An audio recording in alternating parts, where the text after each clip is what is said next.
Oh, mais le théâtre, c'est facile. Tu me parles, je t'écoute, je te réponds.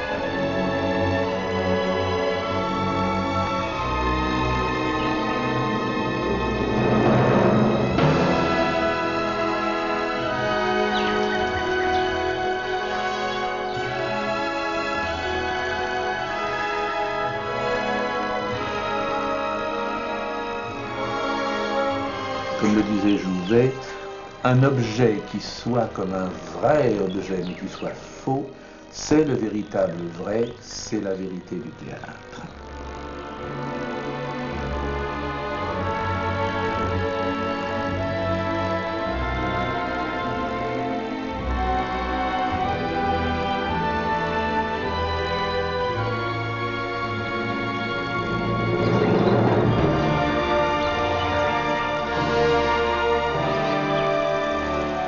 Nous sommes de l'étoffe dont les rêves sont faits. Notre petite vie est entourée de sommeil.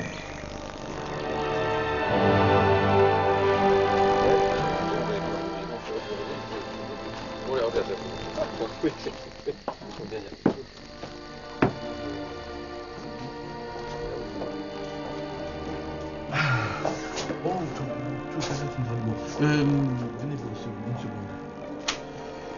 Viens, Marie-Laurence. C'est juste avant de vous demander, je voulais vous demander quelques jours qu'on fasse la finite. Hein? On se met d'accord sur les quelques questions qu'on a à poser, mais pas seulement vous dire.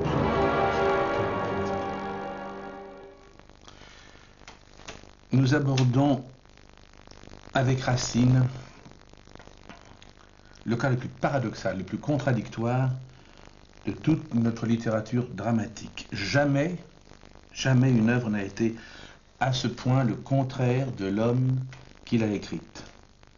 La férocité se traduit en cristal.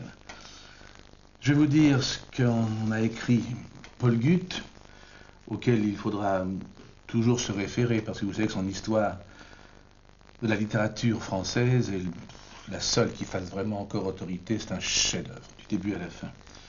Et dans ce que je vais vous dire, là, il y a le détail de presque tous les caractères de l'œuvre, le style de la pièce.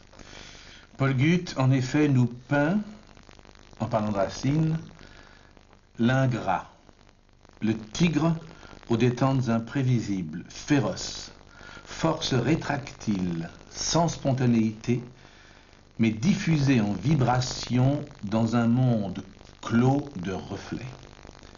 C'est une mise en abîme, en fait, son théâtre. Sa cruauté aboutit à la transparence que recherchent, par contraste, les méchants. À fond impur, forme pure. Le seul paradis de ces damnés est le style. Racine veut la gloire, il l'obtient par son talent, mais aussi par son manque de conscience et de cœur. Il poignarde Molière par ses agissements, Molière qui lui avait monté ses premières pièces. Cri d'indignation dans tout Paris de l'époque, ce débutant apparaît comme un scélérat. Il vole la du parc à Molière, il se complaît dans les bas-fonds, il est compromis très gravement avec la voisin dans l'affaire des poisons. Il transpose ses messes noires en messes de cristal. On l'accuse d'avoir empoisonné sa maîtresse. Il met en scène l'empereur du poison, Néron. Et il le pare de toutes les grâces et de tous les crimes, tel qu'il se rêve lui-même, caressant, féminin, sadique. Puis, avec les années, quand la Montespan est disgraciée, pour plaire à la nouvelle reine de la main gauche, la Maintenon, c'est la conversion. Mais quelle, si on la compare à celle de Pascal? Ni humilité, ni charité. Racine est puni par où il a péché, il meurt victime d'une erreur de calcul. À force de s'appuyer sur la veuve Scarron, il s'écroule. Elle lui demande un jour un mémoire pour elle seule sur la misère du peuple. Le roi le lit par hasard et du coup se souvient que ce Racine qui lui fait la lecture d'une voix mélodieuse n'est après tout que l'orphelin du greffier du grenier à sel de la Ferté-Milon. Il ne foudroie même pas ce néant, il se contente de le voir moins. Ce léger affaiblissement de la chaleur solaire est mortel pour Racine. La fièvre le prend. Pendant 45 jours, il souffre aussi atrocement que ses propres damnés de théâtre. À la dernière minute, il se montre digne de ses vieux maîtres et de la pureté de son art. Comme la plupart des fils de ce siècle, ce trembleur cruel entre dans la mort avec une audace toute chrétienne. Je signale au passage que toute l'histoire de la littérature de Paul Guth est de cette qualité-là. Alors j'ai choisi Britannicus, de préférence à d'autres chefs-d'œuvre, je pense à Bérénice, Phèdre ou Andromaque. D'abord parce que Agrippine, c'est quand même davantage mon emploi. Ensuite parce que, après une pièce d'amour purement racinienne, comme Le Misanthrope, je préférais cette tragique comédie policière du pouvoir et de l'ambition, la seule dans laquelle Racine est rivalisé avec Corneille. Elle ressemble davantage, cette œuvre, à tout ce que Goethe nous a dit de Racine. Et ce me sera aussi l'occasion, au passage, de parler de certaines règles intransgressibles du comédien que j'ai moi-même mieux comprises grâce à un travail sur cette œuvre-ci avec Jean Meyer. Et puis enfin, parce que c'est celle dont la construction dramatique est la plus parfaite, la plus dense, la plus ramassée. C'est Madame de Romilly, quand elle parle des auteurs grecs qu'elle connaît si bien et qu'elle adore, elle nous dit ce qui est passionnant dans leurs œuvres, c'est qu'on se dit toujours qu'est-ce qui se passe après. Alors que le ressort dramatique est très souvent très simple, très linéaire. Là, c'est exactement ce qui se passe. On se dit mais qu'est-ce qui se passe après? Alors que la seule action, d'où découlent tous les enchevêtrements psychologiques, notre fameuse goutte d'eau dont on a parlé dans le Misanthrope, c'est l'enlèvement de Junie. En fait, c'est tout ce qui se passe. Mais il y a un merveilleux équilibre entre cette mince intrigue et les déclarations successives des personnages. Déclaration, c'est le terme qu'utilise Giraudoux quand il dit qu'un personnage enfin se révèle.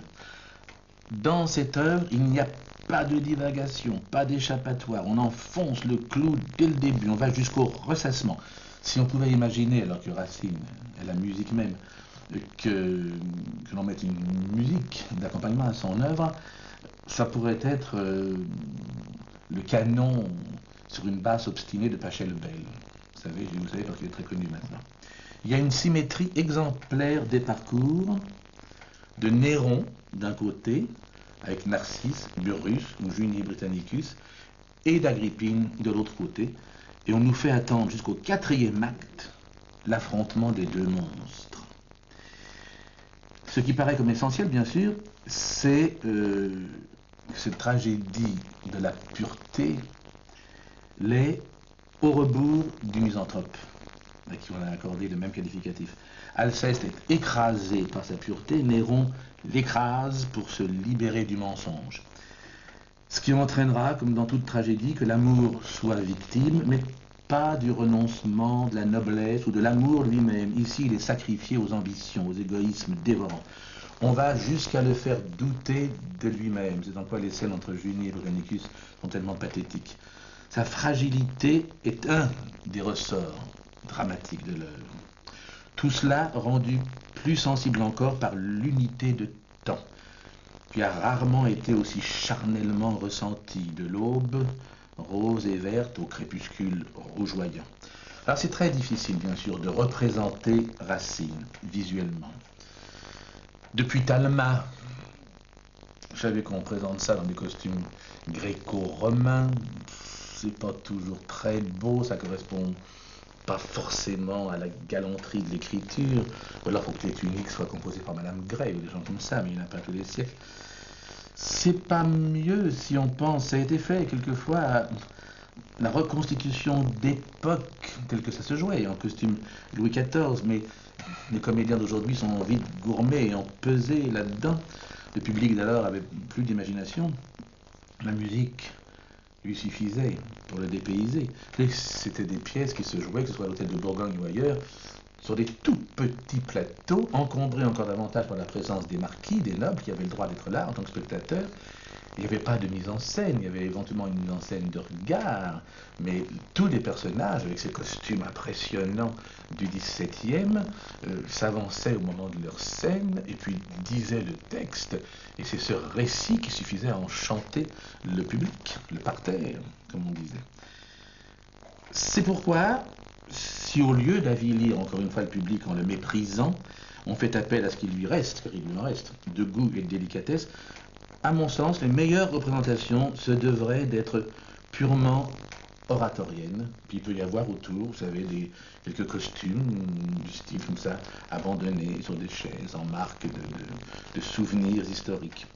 Le personnage central, en fait, étant le trône symbolique que tout le monde se dispute et qui prend toute sa valeur si c'est en fait un fauteuil de théâtre dont on voit quelle est sa matière, parce que, comme le disait Jouvet, un objet qui soit comme un vrai objet, mais qui soit faux, c'est le véritable vrai, c'est la vérité du théâtre. Parce qu'il faut surtout, c'est respecter le huis clos, sous, pesant, oppressant, avec, vous verrez tout à l'heure, quelques grands feulements flamboyants. C'est une tragédie de palais qui évoque les intrigues de la cour du XIVe. On complote, on fomente. On n'est pas loin déjà des boudoirs de Choderlos de Laclos. C'est un théâtre difficile pour les comédiens parce que, comme le disait toujours René Simon, la tragédie c'est l'aristocratie du comédien. Alors il faut d'énormes moyens vocaux, plastiques, mais pour mieux pouvoir les contrôler. C'est pas la tragédie grecque, c'est même pas la tragédie cornélienne. Pour respecter ce lyrisme souvent familier, parlé, que Racine lui-même enseignait à la Champmeslé, sa plus grande interprète. Alors il faut que le comédien traduise violence, cruauté, noirceur, mais avec ambiguïté, ironie, tout est écrit en litote, voire tendresse, humour, diplomatie, grande délicatesse, incisive, surtout pas romantisée. Les personnages sont les propres récitants de leur passion. Une musique qui évoque ce théâtre aussi, qui le suivra de près d'ailleurs, c'est Gluck.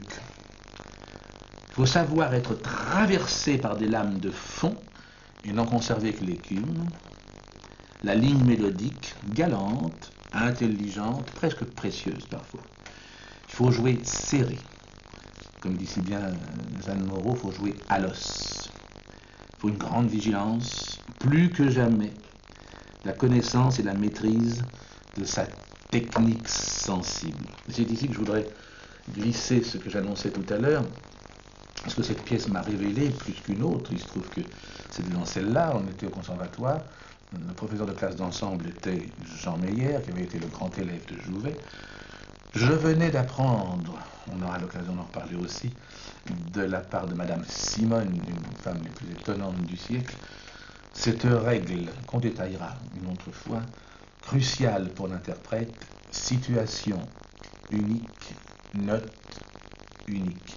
C'est-à-dire que, un peu comme il y a une tonalité à la clé, puis le langage de l'inflexion, dont on aura aussi à parler, quand un personnage est dans un même état, dans un même lieu, face à un même autre personnage, et qu'il parle d'une même chose en profondeur, quels que soient les détails qu'il ajoute, la note finale ne change pas, au point qu'à la fin de la tirade, on peut reprendre le premier vers sans avoir changé la note, parce qu'on est dans la même situation. Ça, ce sont des appuis pour tout le théâtre, de quelque époque que ce soit. C'est ce qui permet qu'il y ait des acteurs très bons dont on dise oui, j'écoute pas bien, c'est un peu ennuyeux, oui, c'est pas mal, oui, c'est bien, bah oui.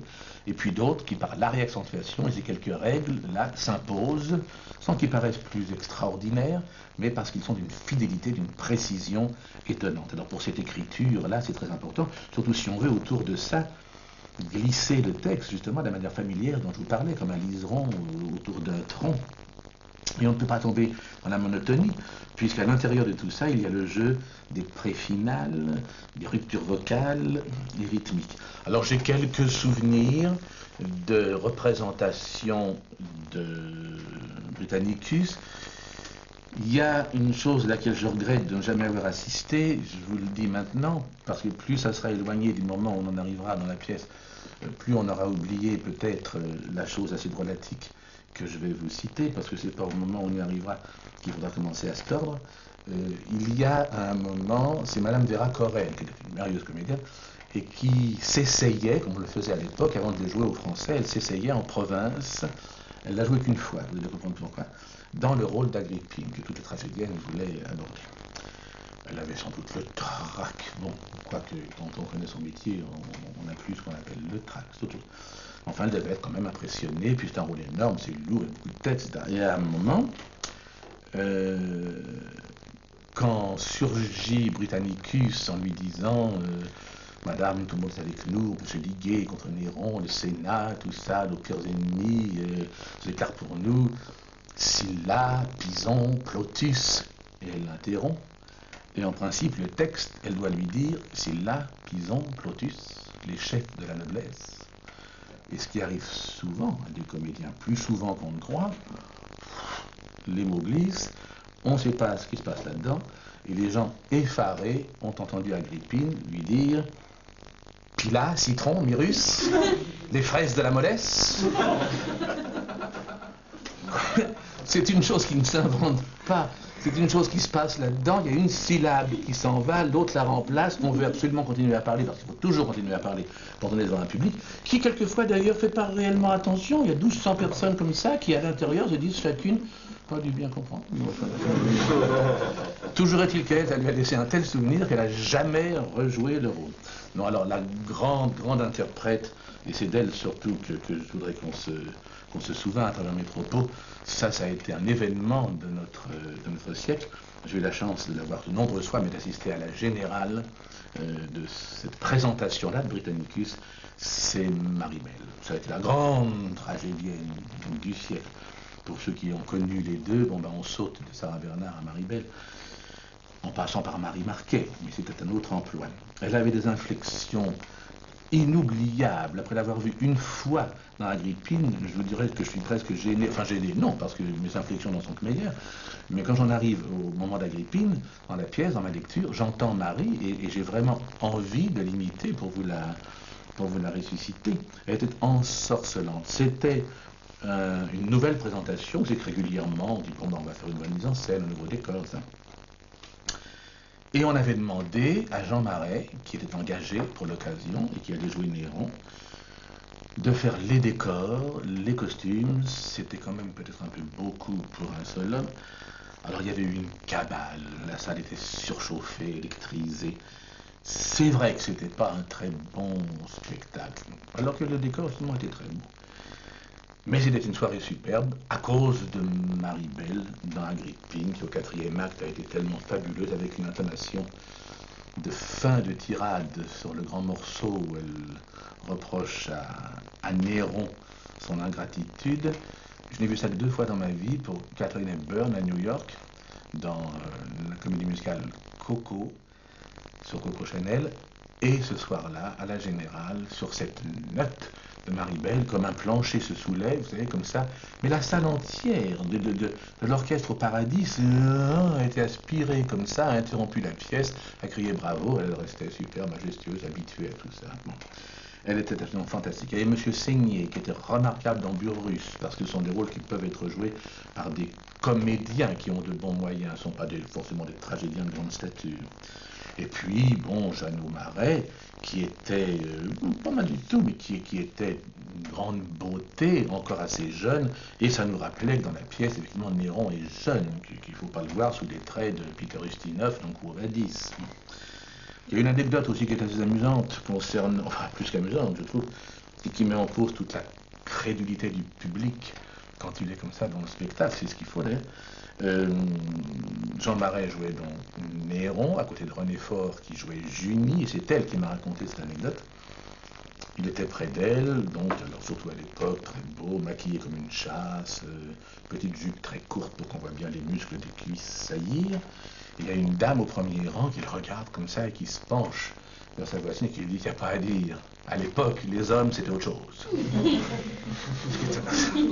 Ce qui est un compliment extraordinaire. Elle avait été reportée dans la Rome antique. Et c'est ça qui est dommage. C'est que, à l'époque, on acceptait davantage.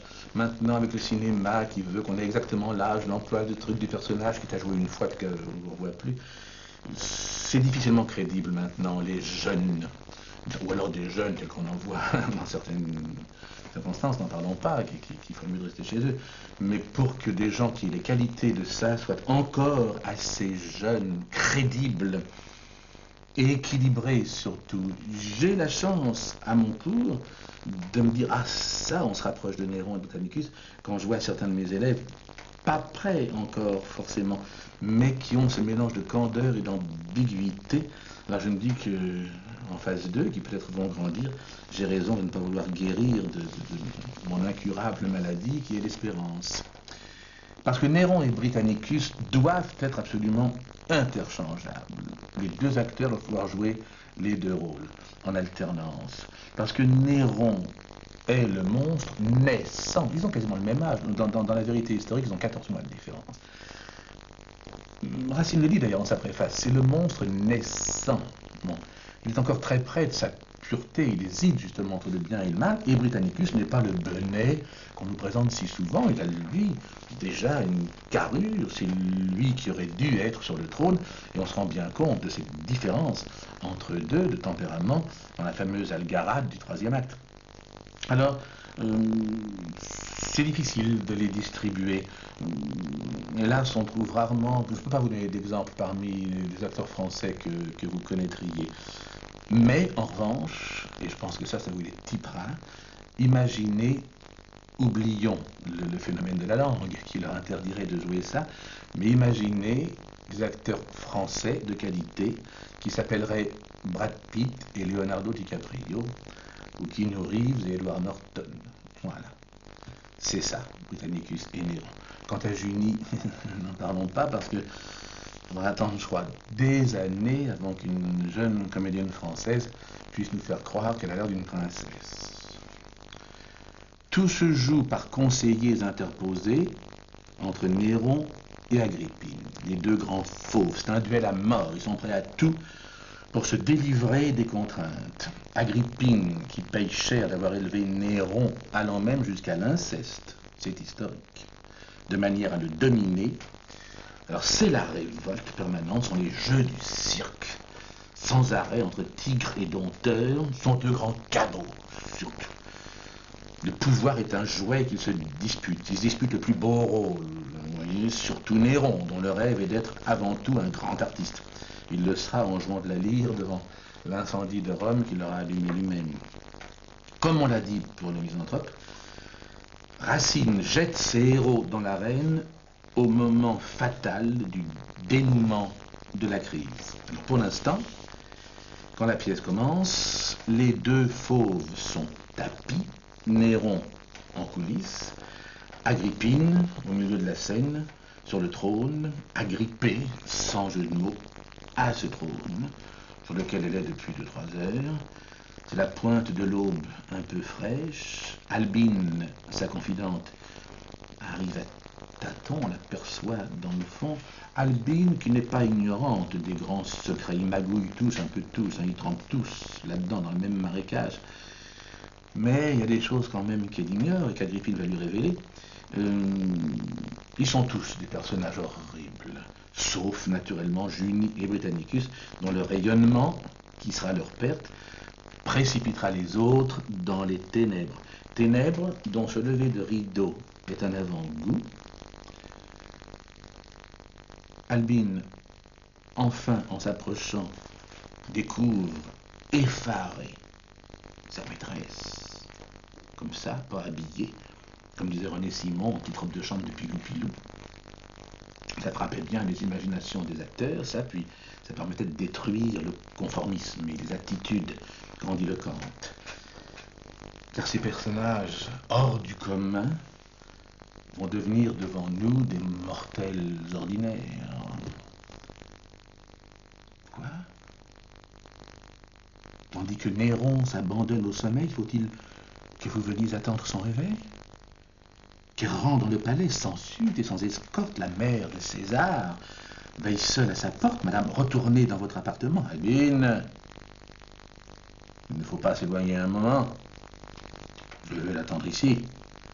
Les chagrins qu'il me cause m'occuperont assez tout le temps qu'il repose. Tout ce que j'ai prédit n'est que trop assuré. Contre Britannicus, Néron s'est déclaré. L'impatient Néron cesse de se contraindre. Là, de se faire aimer, il veut se faire craindre. Britannicus le gêne, Albine. Et chaque jour, je sens que je deviens importune à mon tour. Et pour prendre dès maintenant l'exemple dont je vous parlais tout à l'heure, elle peut reprendre le premier verre. C'est pour ça que Albine, il ne faut pas s'éloigner un moment. Et on n'a pas changé d'inflexion. Et tout ce qu'elle a dit était le fait d'une même situation intérieure. Quoi? Que dit Albine? Vous, à qui Néron doit le jour qu'il respire, qu'il avait appelé de si loin à l'Empire, vous qui, déshéritant le fils de Claudius, avez nommé César l'heureux Domitius des noms de Néron avant le règne, tout lui parle, madame, en faveur d'Agrippine. Il vous doit son amour, il me le doit.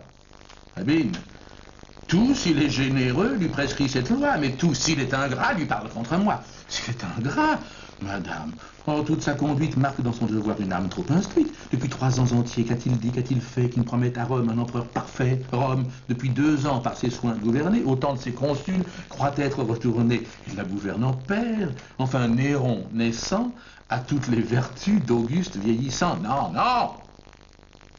Mon intérêt ne me rend point injuste. Il commence, il est vrai, par où finit Auguste, mais craint que l'avenir, détruisant le passé, il ne finisse ainsi qu'Auguste a commencé. Il se déguise, en vain je lis sur son visage des fiers Domitius qui meurent, tristes et sauvages. Il mêle avec l'orgueil qu'il a pris dans leur sang la fierté des Nérons qu'il puisa dans mon flanc. Toujours la tyrannie a d'heureuses prémices. De Rome, pour un temps, Caius fut le délice. Caius c'est son frère, c'est Caligule.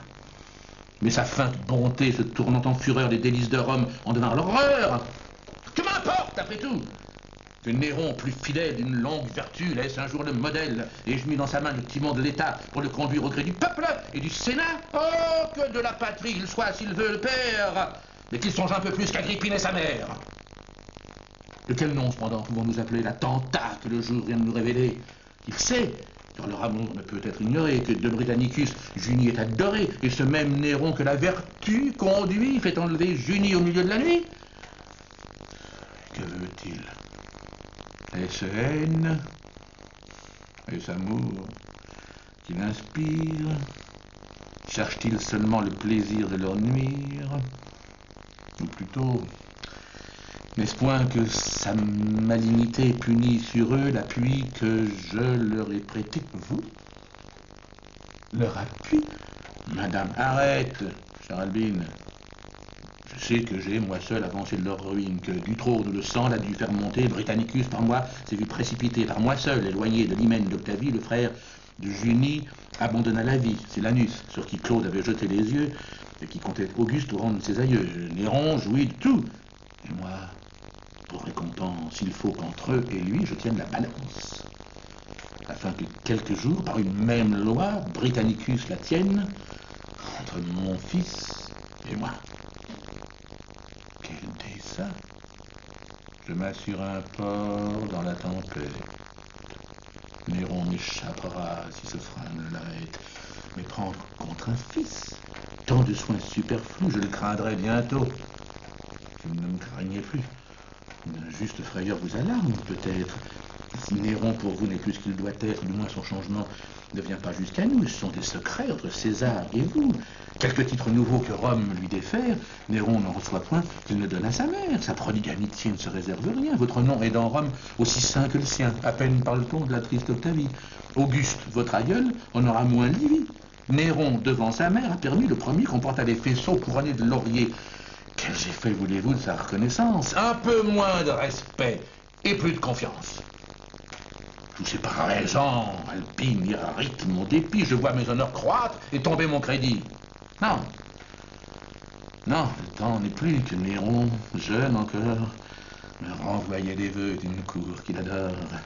Lorsqu'il se reposait sur moi de tout l'État, que mon ordre au palais assemblait le Sénat, et que derrière un voile, invisible et présente, j'étais de ce grand corps l'âme toute puissante. Les volontés de Rome, alors mal assurées, Néron de sa grandeur n'était point enivré. Ce jour, ce triste jour, frappe encore ma mémoire où Néron fut lui-même ébloui de sa gloire.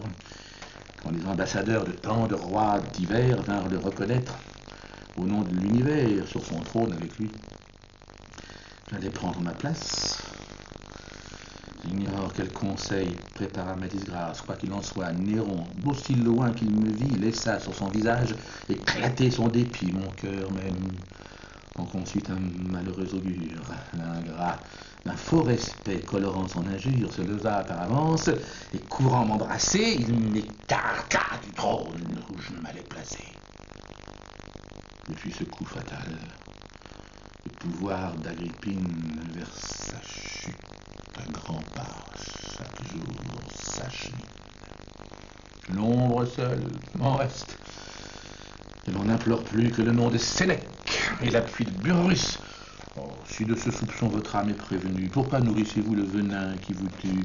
Daignez avec César vous éclaircir, du moins César ne me voit plus, Albine, sans témoin.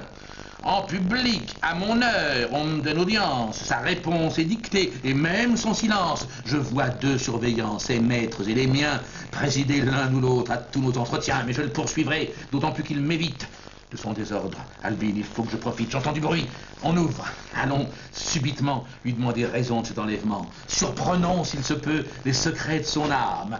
Alors elle se prépare. Il faut la grande scène, et la préméditer, elle se décoiffe encore un peu plus pour avoir l'air d'une pleureuse. Quoi? Déjà Burrus sort de chez lui? Madame, au nom de l'empereur, j'allais vous informer d'un ordre qui d'abord a pu vous alarmer, mais qui n'est que l'effet d'une sage conduite dont César a voulu que vous soyez instruite. Puisqu'il le veut, entrons.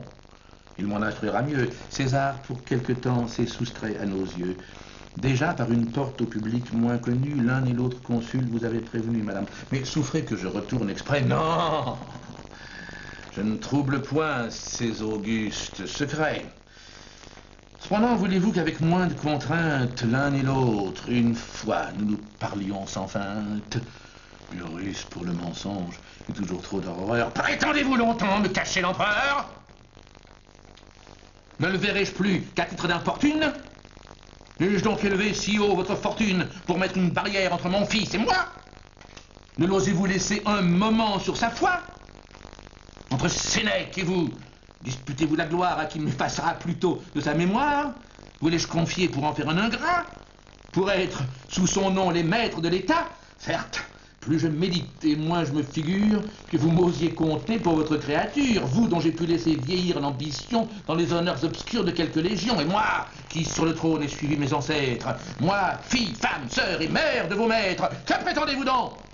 Pensez-vous que ma voix ait fait un empereur pour m'en imposer trois? Néron n'est plus enfant, n'est-il pas temps qu'il règne? Jusqu'à quand voulez-vous que l'empereur vous craigne? Ne saurait-il rien voir qu'il n'emprunte vos yeux pour se conduire, enfin? N'a-t-il pas ses aïeux? Qu'il choisisse, s'il veut, d'Auguste ou de Tibère, qu'il imite, s'il peut, Germanicus, mon père, parmi tant de héros, je n'ose me placer, mais il est des vertus que je lui puis tracer, je puis l'instruire au moins. Combien sa confidence entre un sujet et lui doit laisser de distance. Je m'étais chargé dans cette occasion que d'excuser César d'une seule action, mais puisque, sans vouloir que je le justifie, vous me rendez garant du reste de sa vie, je répondrai même. Avec la liberté d'un soldat qui sait mal farder la vérité, vous m'avez de César confié la jeunesse, je l'avoue, et je dois m'en souvenir sans cesse, mais vous avez fait serment de le trahir. D'en faire un empereur qui ne sut qu'obéir, non? Ce n'est plus à vous qu'il faut que j'en réponde. Ce n'est plus votre fils. C'est le maître du monde. L'empereur, il est vrai, ne vient plus chaque jour mettre à vos pieds l'empire et grossir votre cour, mais le doit-il, madame? Et sa reconnaissance ne peut-elle éclater que dans sa dépendance, toujours humble, toujours le timide Néron, n'ose-t-il être Auguste et César que de nom?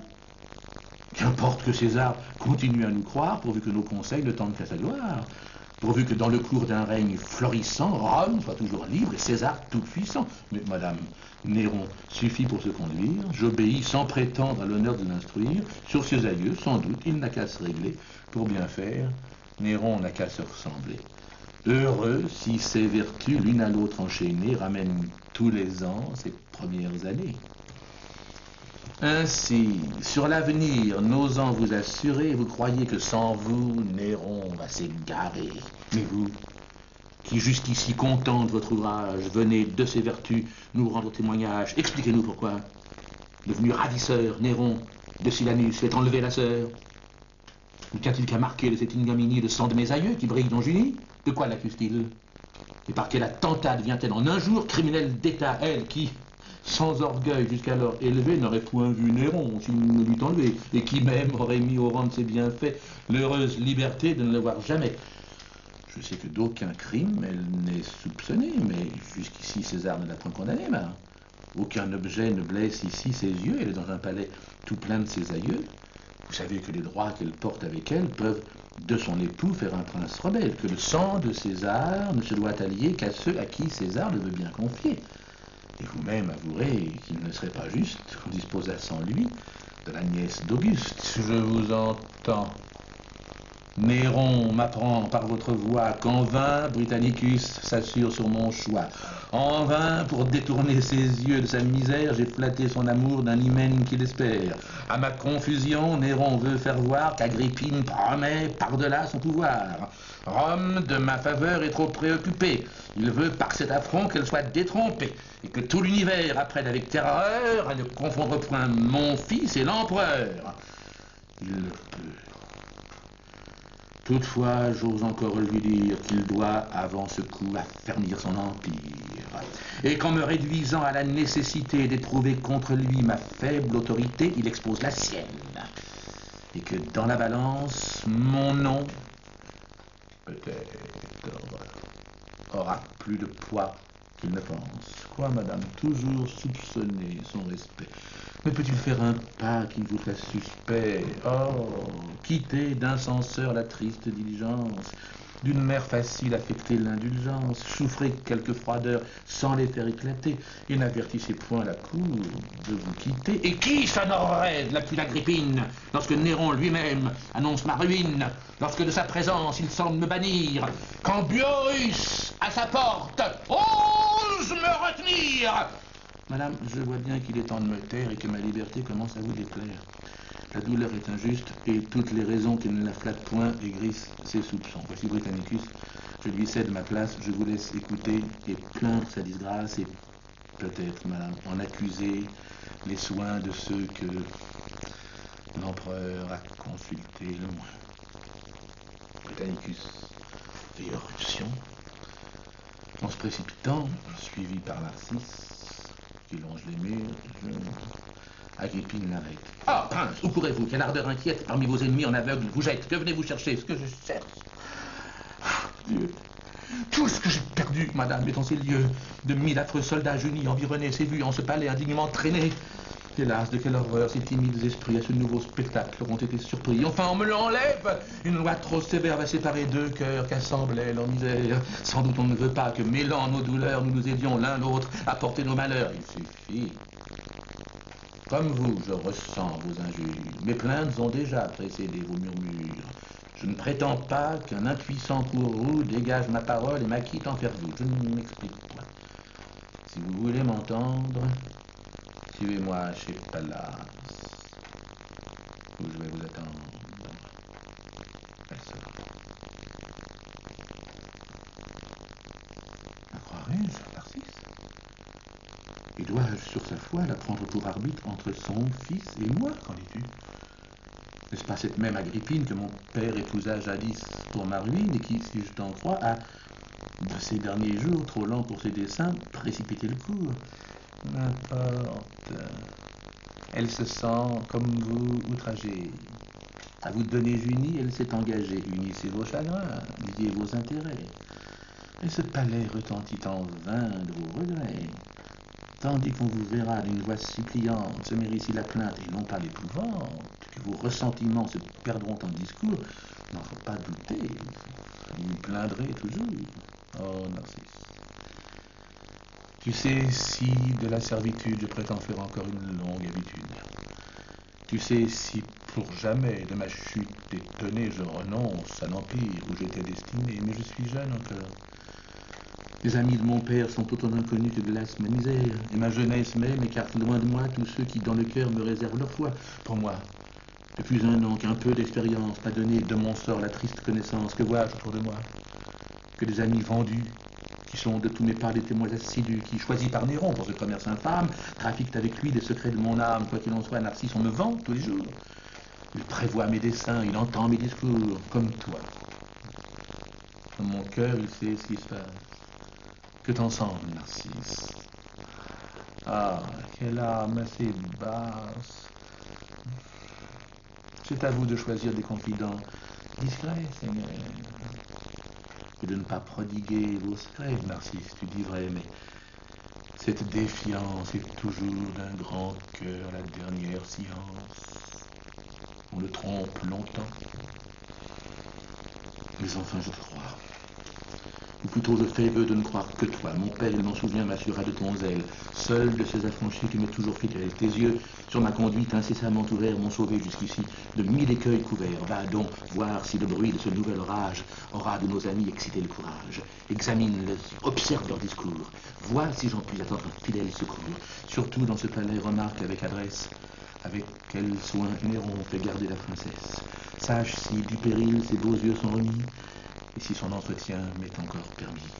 Cependant, de Néron, je vais trouver la mère chez Pallas, comme toi, la franchie de mon père. Je vais la voir, l'écrire, la suivre, et, s'il se peut, m'engager sous son nom plus loin qu'elle ne veut.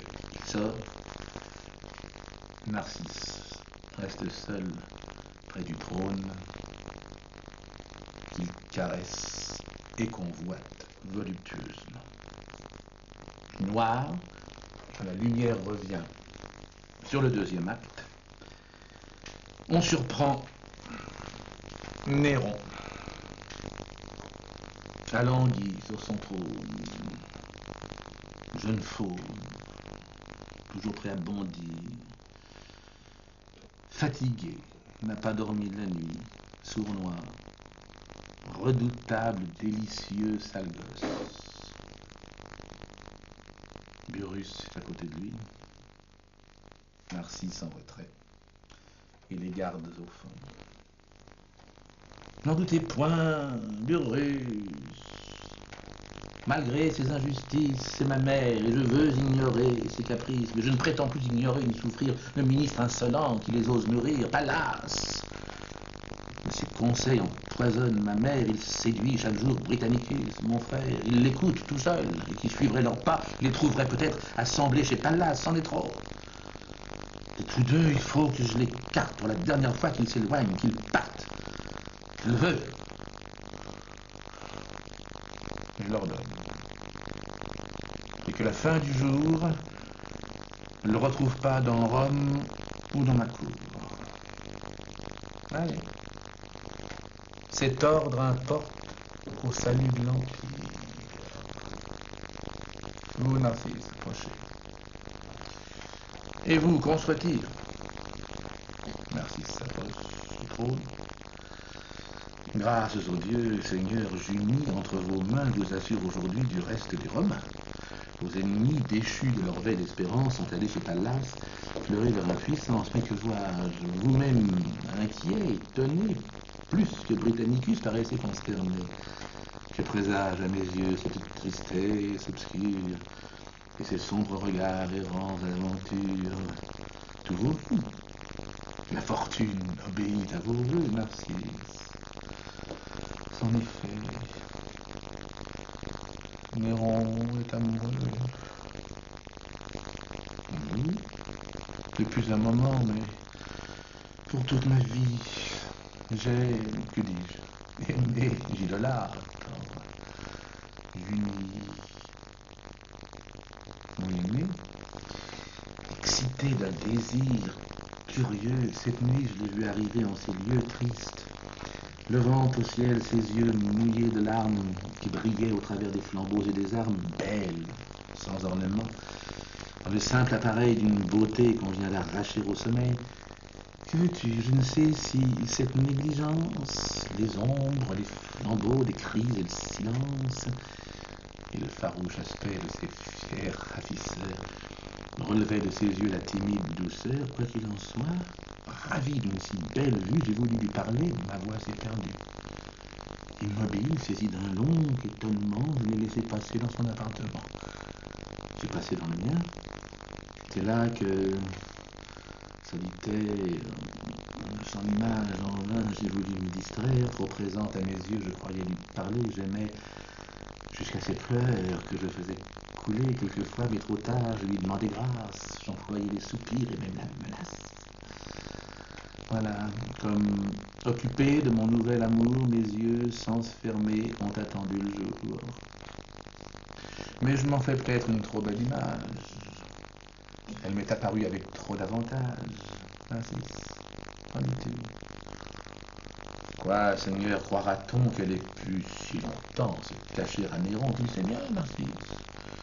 Et soit que sa colère n'imputât le malheur qui lui ravit son frère, soit que son cœur, jaloux d'une austère fierté, enviât à nos yeux sa naissante beauté, fidèle à sa douleur et dans l'ombre enfermée, elle se dérobait même à sa renommée. Et c'est cette vertu si nouvelle à la cour, dans la persévérance, irrite mon amour, quoi, Narcisse, tandis qu'il n'est point de remède que mon amour n'honore et ne rende plus vaine, qui dès qu'à ses regards elle ose se fier sur le cœur de César ne devienne essayée, seule dans son palais la modeste Junie regarde leurs honneurs comme une ignominie, fuit, et ne daigne pas peut-être s'informer si César est aimable, ou bien s'il sait aimer. Dis-moi, Britannicus, l'aime-t-il? Quoi? S'il l'aime, Seigneur, si jeune encore, se connaît-il lui-même? Un regard enchanteur, connaît-il le poison? Seigneur, l'amour toujours n'attend pas la raison, ne doutez point, il l'aime. Instruit par tant de charmes, ses yeux sont déjà faits à l'usage des larmes. À ses moindres désirs, il sait s'accommoder, et peut-être déjà s'est-il persuadé. Sur son cœur, il aurait quelque empire, je ne sais, mais, Seigneur, ce que je puis vous dire, je l'ai vu quelquefois s'arracher de ces lieux, le cœur plein de la courroux qui cachait à vos yeux, d'une cour qui le fuit pleurant l'ingratitude, là de votre grandeur et de sa servitude, entre l'impatience et la crainte flottant, il allait voir Junie dans un mécontent, d'autant plus malheureux qu'il aura su lui plaire. Narcisse s'y doit plutôt souhaiter sa colère. Néron impunément ne sera pas jaloux.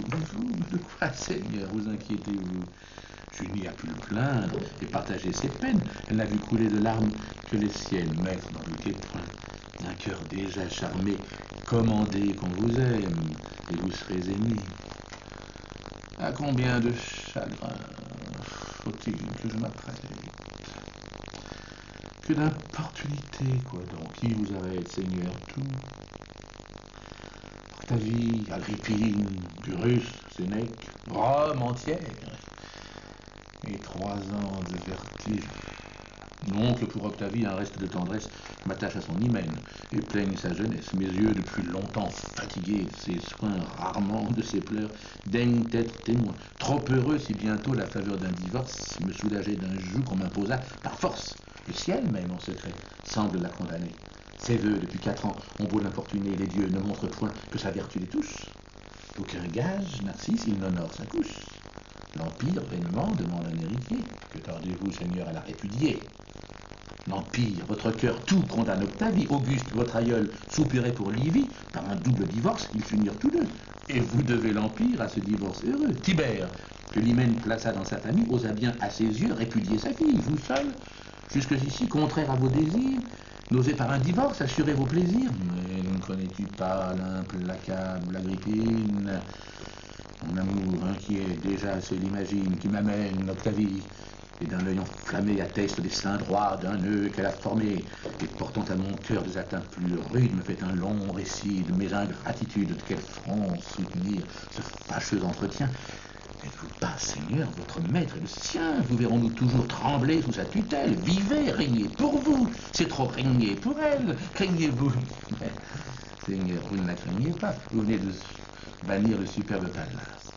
Pallas, dont vous savez qu'elle soutient l'audace.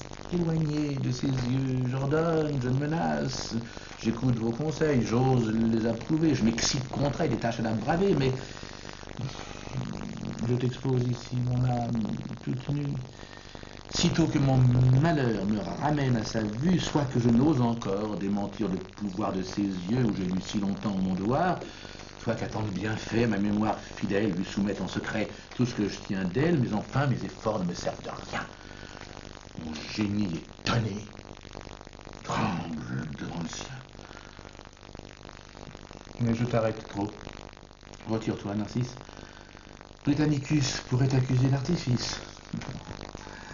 Non, Britannicus s'abandonne à ma foi. Par son ordre, Seigneur, il croit que je vois, que je m'informe ici de tout ce qui me touche, et veut, de vos secrets, être instruit par ma bouche. Impatient surtout de revoir ses amours, il attend de mes soins ce fidèle secours. J'y consens. Porte-lui cette douce nouvelle. Il la verra. Seigneur, bannissez de loin d'elle, j'ai raison, Narcisse. Et tu peux concevoir que je lui vendrai cher le plaisir de la voir. Cependant, vante-lui ton heureux stratagème. Dis-lui qu'en sa faveur on me trompe moi-même, qu'il la voit sans mon ordre. On ouvre, la voici, va retrouver ton maître et l'amener ici. Et il s'enroule derrière une colonne. On voit apparaître effectivement Junie, effarée d'être dans ces lieux qui nous sont hostiles. Elle avance, elle traverse le plateau. Néron surgit devant elle dans toute sa splendeur. Elle se rétracte. Vous vous troublez? Voilà, mais changez de visage. Lisez-vous dans mes yeux quelques tristes présages, Seigneur. Je ne vous puis déguiser mon erreur, j'allais voir Octavie et non pas l'empereur, je le sais bien. Et n'ai pu sans envie apprendre vos bontés pour l'heureuse Octavie. Vous, Seigneur, pensez-vous, madame, qu'en ces lieux seul, pour vous connaître, Octavie et des yeux, et quel autre Seigneur voulez-vous que j'implore? À qui demanderais-je un crime que j'ignore? Vous qui le punissez, vous ne l'ignorez pas. De grâce, apprenez-moi, Seigneur, mes attentats. Quoi, madame? Est-ce donc une légère offense de m'avoir si longtemps caché votre présence? Ces trésors, dans le ciel, voulez-vous embellir? Les avez-vous reçus pour les ensevelir? L'heureux Britannicus devra-t-il sans alarme croître loin de nos yeux son amour et vos charmes? Je ne vous n'ignorais point, Seigneur, que ses soupirs m'ont daigné quelquefois expliquer ses désirs. Il n'a point détourné ses regards d'une fille, seul reste du débris d'une illustre famille. Peut-être il se souvient qu'en un temps plus heureux, son père me nomma pour l'objet de ses vœux. Il m'aime, il obéit à l'empereur. Son père, et j'ose dire encore à vous, à votre mère, vos désirs sont toujours si conformes aux siens. Ma mère a ses desseins, voilà. Et j'ai les miens. Parlons plus ici de Claude et d'Agrippine. Ce n'est point par leur choix que je me détermine. C'est à moi seul, madame, à répondre de vous.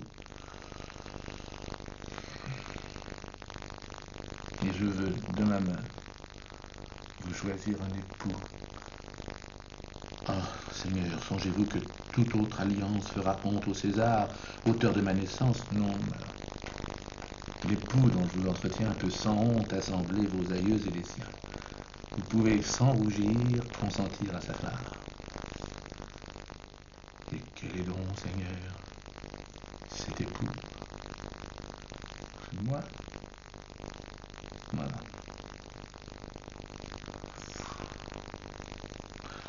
Je vous nommerai, madame, un autre nom si j'en savais quelconque au-dessus de Néron. Oui, pour vous faire un choix où vous puissiez souscrire, j'ai parcouru des yeux la cour, Rome et l'Empire. Plus j'ai cherché, madame, et plus je cherche encore en quelle main je dois confier ce trésor. Plus je vois que César, digne seul de vous plaire, en doit être lui seul l'heureux dépositaire. Il ne peut dignement vous confier qu'aux mains à qui Rome a commis l'Empire des humains.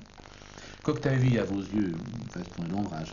Rome, aussi bien que moi, vous donne son suffrage. Répudiez Octavie et me fait dénouer un hymen que le ciel ne veut point avouer. Songez-y donc, madame. Et pesez en vous-même ce choix digne des soins d'un prince qui vous aime, digne de vos beaux yeux, trop longtemps captivés, digne de l'univers, à qui vous vous devez. Seigneur, avec raison, je demeure étonné. Je me vois dans le cours d'une même journée comme une criminelle amenée en ces lieux, lorsqu'avec frayeur je parais à vos yeux que sur mon innocence à peine je me fie, vous m'offrez tout d'un coup la place d'Octavie. J'ose dire pourtant que je n'ai mérité ni cet excès d'honneur, ni cette indignité. Je vous ai déjà dit que je la répudie. Ayez moins de frayeur, moins de modestie. N'accusez point ici mon choix d'aveuglement, je vous réponds de vous consentez seulement. Du sang dont vous sortez, rappelez la mémoire, et ne préférez point à la solide gloire des honneurs dont César prétend vous revêtir la gloire d'un refus. Si j'ai au repentir, le ciel connaît, Seigneur, le fond de ma pensée. Je ne me flatte point d'une gloire insensée, je sais de vos présents mesurer la grandeur, mais plus se rend sur moi répandre de splendeur, plus il me ferait honte, il mettrait en lumière le crime d'en avoir dépouillé l'héritière. C'est de ses intérêts prendre beaucoup de soin, madame, et l'amitié ne peut aller plus loin, mais ne nous flattons point et laissons de mystère. La sœur vous touche ici beaucoup moins que le frère, et pour Britannicus, il assume toucher, Seigneur. Et je n'ai point prétendu me cacher. Cette sincérité sans doute est peu discrète, mais toujours de mon cœur ma bouche l'interprète. Vos jours toujours sereins coulent dans les plaisirs. Tout ce que vous voyez conspire à vos désirs. L'Empire en est pour vous l'inépuisable source où j'ai quelques chagrins en interrompt la course. Tout l'univers, soigneux de les entretenir, s'empresse à l'effacer de votre souvenir. Britannicus est seul. Quelque ennui qui le presse, il ne voit dans son sort que moi qui s'intéresse. Il n'a pour tout plaisir, Seigneur, que quelques pleurs qui lui font quelquefois oublier ses malheurs. Et ce sont ses plaisirs et ses pleurs que j'envie, que tout autre que lui me paierait sa vie. Mais je garde à ce prince un traitement plus doux. Moi, il va bientôt paraître devant vous. Ah, Seigneur, vos bontés m'ont toujours rassuré. Je pouvais, de ces lieux, lui défendre l'entrée, mais madame, je veux prévenir le danger où son ressentiment le pourrait engager. Je ne veux point le perdre. Il vaut mieux que lui-même entende son arrêt de la bouche qu'il aime. Si ces jours vous sont chers, éloignez-le de vous sans qu'il ait aucun lieu de me croire jaloux. De son bannissement, prenez sur vous l'offense, et soit par vos discours, soit par votre silence, du moins par vos froideurs. Faites-lui concevoir qu'il doit porter ailleurs ses vœux et son espoir. Moi, que je lui prononce un arrêt si sévère, ma bouche 1000 fois lui jura le contraire. Quand même jusque-là, je pourrais me trahir. Mes yeux lui défendront, Seigneur, de m'obéir. Caché près de ces lieux, je vous verrai, madame. Renfermez votre amour dans le fond de votre âme. Vous n'aurez point pour moi de langage secret. J'entendrai des regards que vous croirez muets. Et sa perte sera l'infaillible salaire d'un geste ou d'un soupir échappé pour lui plaire. Hélas, si j'ose encore former quelques souhaits, Seigneur, permettez-moi de ne le voir jamais. Narcisse entre. Britannicus, Seigneur, demande la princesse. Il approche. Qu'il vienne. Ah, Seigneur, je vous laisse. Sa fortune dépend de vous plus que de moi, madame. En le voyant, songez que je vous vois. Oh, cher Narcisse, cours au devant de ton maître. Dis-lui, je suis perdu, je le vois paraître. Britannicus silence, Virella. Quel bonheur me rapproche de vous. Quoi, je puis donc jouir d'un entretien si doux. Quelle nuit, quel réveil, vos pleurs, votre présence, non point de ces cruels, désarmés d'insolence.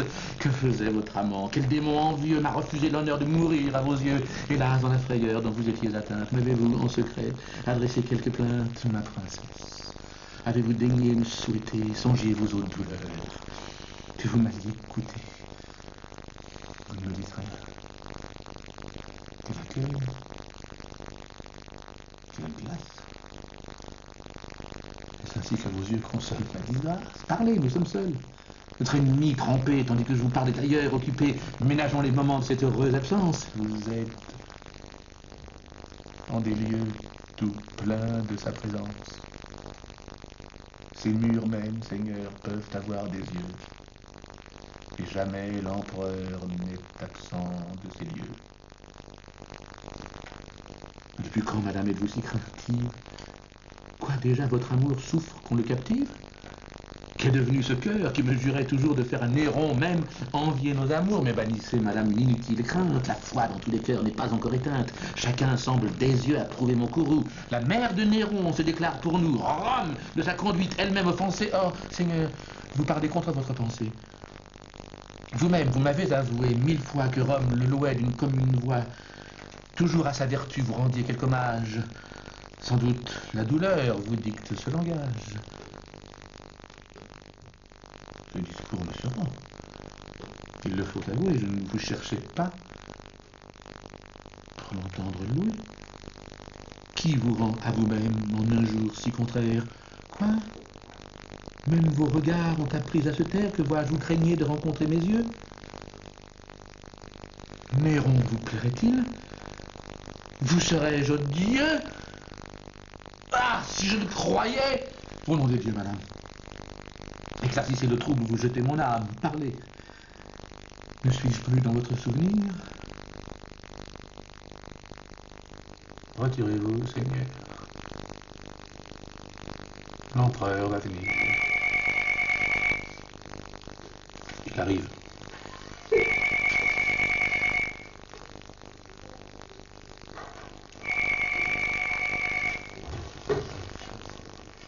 Après ce coup, Narcisse, à qui dois-je m'attendre?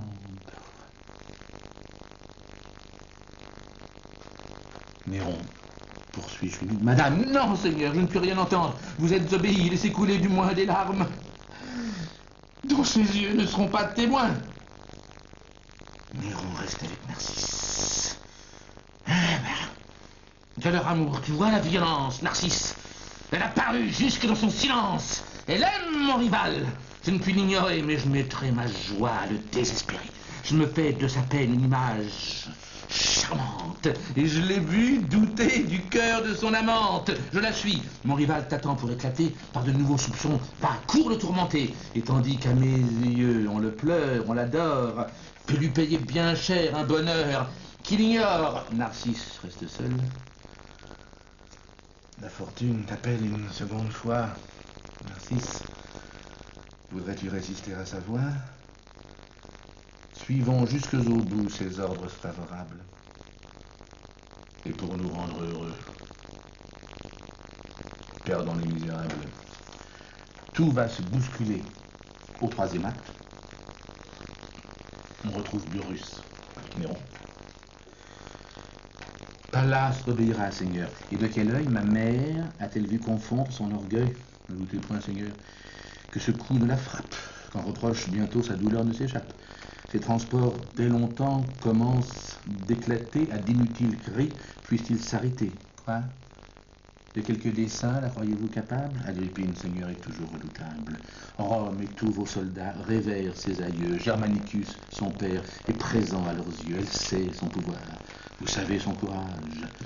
Et ce qui me l'a fait redouter davantage, c'est que vous appuyez vous-même son courroux et que vous lui donnez des armes contre vous. Moi, Burrus, cet amour, Seigneur, qui vous possède, je vous entends, Burrus. Le mal est sans remède. Mon cœur s'en est dit plus que vous ne m'en direz.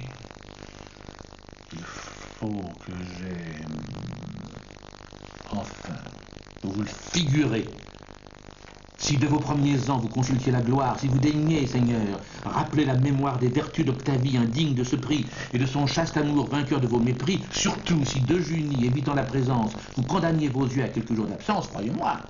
Quelque amour qui semble vous charmer, on n'aime point, Seigneur, si l'on ne veut aimer.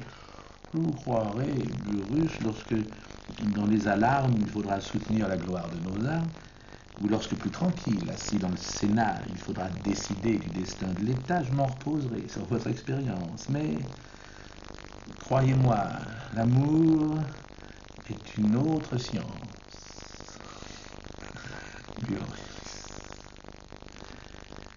Et je ferai quelques difficultés d'abaisser jusque-là votre sévérité. Adieu. Je souffre trop. Éloigné de Junie. Ça. Agrippine qui guettait, sans doute. Eh bien, je me trompais de russe dans mes soupçons. Et vous vous signalez par d'illustres leçons en exil palace. Le crime peut-être d'avoir à l'Empire élevé votre maître, vous le savez trop bien. Jamais, sans ses avis, Claude, qu'il gouvernait, n'eût adopté mon fils. Que dis-je? À son épouse, on donne une rivale. On affranchit Néron de la foi conjugale. Digne emploi d'un ministre ennemi des flatteurs, choisi pour mettre un frein à ses jeunes ardeurs de les flatter lui-même. Et nourrir dans son âme le mépris de sa mère et l'oubli de sa femme. Jusqu'ici, c'est trop tôt m'accuser. L'empereur n'a rien fait qu'on ne puisse excuser. M'imputer qu'à Pallas, un exil nécessaire. Son orgueil, dès longtemps, exigeait ce salaire. Et l'empereur ne fait qu'accomplir à regret ce que toute la cour demandait en secret. Le reste est un malheur qui n'est point sans ressources. De l'arbre d'Octavie, on peut tarir la source, mais calmer vos transports. Un chemin plus doux lui pourrait plutôt ramener son époux. Les menaces, les cris le rendront plus farouche. Ah, l'on s'efforce en vain de me fermer la bouche. Je vois que mon silence irrite vos dédains et c'est trop respecter l'ouvrage de mes mains. Pallas n'emporte pas tout l'appui d'Agrippine. Le ciel m'en laisse assez pour venger ma ruine. Le fils de Claudius, Britannicus, ne l'oubliez pas, commence à ressentir des crimes dont je n'ai que le seul repentir. J'irai, n'en doutez point, le montrer à l'armée. Plaindre aux yeux des soldats son enfance opprimée, leur faire, à mon exemple, expier leur erreur. On verra. D'un côté, le fils d'un empereur, redemandant la foi jurée à sa famille, et de Germanicus, on entendra la fille. De l'autre, on verra le fils d'Énobarbus, appuyé de Sénèque et du tribun Burrus, qui tous deux, de l'exil rappelé par moi-même, partagent à mes yeux l'autorité suprême. De nos crimes communs, je veux qu'on soit instruit. On saura les chemins par où je les conduis, pour rendre sa puissance et la vôtre odieuse. J'avouerai les rumeurs les plus injurieuses. Je confesserai tout. Exil, assassinat, poison même. Madame, ils ne vous croiront pas. Sur tant de fondements, cette puissance établie par vous-même aujourd'hui ne peut être affaiblie. Et s'il m'écoute encore, madame, sa bonté vous en fera bientôt perdre la volonté. J'ai commencé, je vais poursuivre mon ouvrage. Il sort. Albine, dans quel emportement la douleur vous engage, madame? L'empereur puisse-t-il l'ignorer? Ah, lui-même, à mes yeux, puisse-t-il se montrer? Madame, au nom des dieux, cachez votre colère. Quoi, pour les intérêts de la sœur ou du frère, faut-il sacrifier le repos de vos jours? Contraindrez-vous César, jusque dans ses amours? Quoi? Tu ne vois donc pas jusqu'où l'on me ravale? Albine, c'est à moi qu'on donne une rivale. Bientôt, si je ne romps ce funeste lien, ma place est occupée et je ne suis plus rien. Jusqu'ici, d'un vain titre, Octavie honoré, inutile à la cour, on était ignoré. Les grâces, les honneurs, par moi seul versés, m'attiraient des mortels, les vœux intéressés. Une autre de César a surpris la tendresse. Elle aura le pouvoir d'épouse et de maîtresse. Le fruit de tant de soins, la pompe des Césars. Tout deviendra le prix d'un seul de ses regards. Que dis-je, l'on m'évite. Et déjà délesté, ah, je ne puis, Albine, en souffrir la pensée. Quand je devrais, du ciel, hâter l'arrêt fatal, Néron, l'ingrat Néron, mais voici son rival, Britannicus, surgit. Nos ennemis communs ne sont pas invincibles, madame.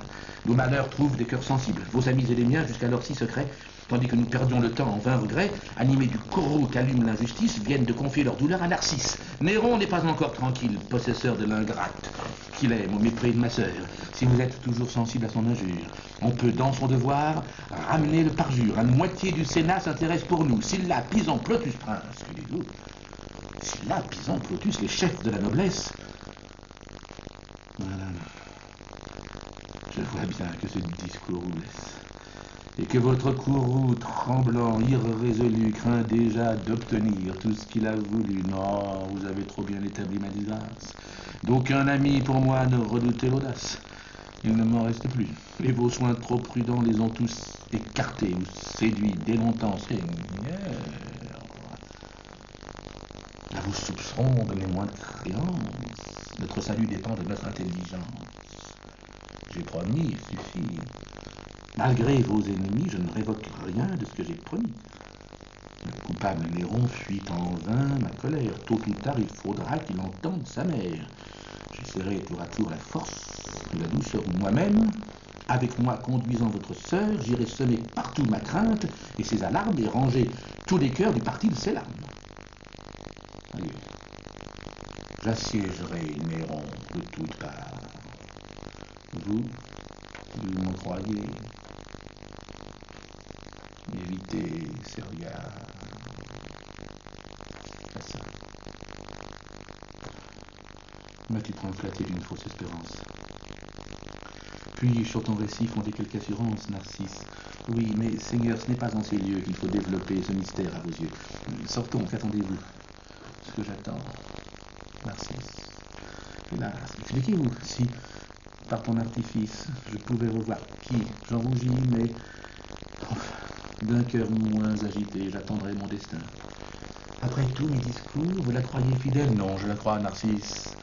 Ingrate, criminelle, digne de mon courroux, mais je sens malgré moi que je ne le crois pas autant que je le crois. Et qui croira qu'un cœur si grand en apparence, d'une infidèle cour ennemie dès l'enfance, renonce à tant de gloire, et dès le premier jour trame une perfidie inouïe à la cour, mais qui sait si l'ingrate en sa longue retraite n'a point d'un empereur médité la défaite? Trop sûr que ses yeux ne pouvaient se cacher, peut-être elle fuyait pour se faire chercher, pour exciter Néron, par la gloire pénible de vaincre une fierté jusqu'alors invincible. Je ne la puis donc voir. Seigneur, en ce moment, elle reçoit les vœux de son nouvel amant. Eh bien, Narcisse, allons, courage, c'est elle. Ah, Dieu, à l'empereur, portons cette nouvelle. Retirez-vous, Seigneur, et fuyez un courroux que ma persévérance allume contre vous. Néron est irrité, je me suis échappé tandis qu'à l'arrêté, sa mère est occupée. Adieu, réservez-vous sans blesser mon amour au plaisir de me voir justifier un jour. Votre image sans cesse est présente à mon âme. Rien n'en peut bannir. Je vous entends, madame. Vous voulez que ma fuite assure vos désirs?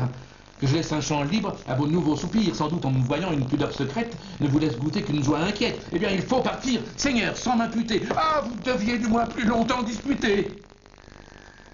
J'ai vu sur ma ruine élever l'injustice. De mes persécuteurs, j'ai vu le ciel complice. Tant d'horreur n'avait point épuisé son cours, madame. Il me restait d'être oublié de vous. Dans un temps plus heureux, ma juste impatience vous ferait retentir de votre défiance. Mais Néron vous menace. En se pressant en danger, Seigneur, j'ai d'autres soins que de vous affliger. Allez, rassurez-vous, excusez de vous plaindre. Néron nous écoutait et m'ordonnait de feindre. Quoi?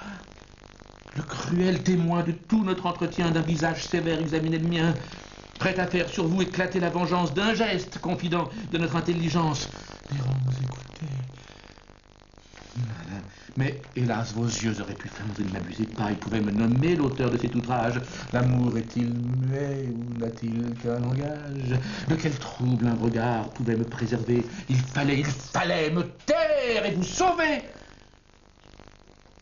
Sans cesse, il me semblait que Néron, en colère, me venait reprocher trop de soin de vous plaire. Je craignais mon amour vainement renfermé, enfin. J'aurais voulu n'avoir jamais aimé. Hélas, pour son bonheur, Seigneur, et pour le nôtre, il n'est que trop instruit de mon cœur et du vôtre. Allez, encore un coup, tâchez-vous à ses yeux. Mon cœur plus à loisir vous éclaircira mieux. De 1000 autres secrets, j'aurais compte à vous rendre. Ah, non, voilà, c'est trop.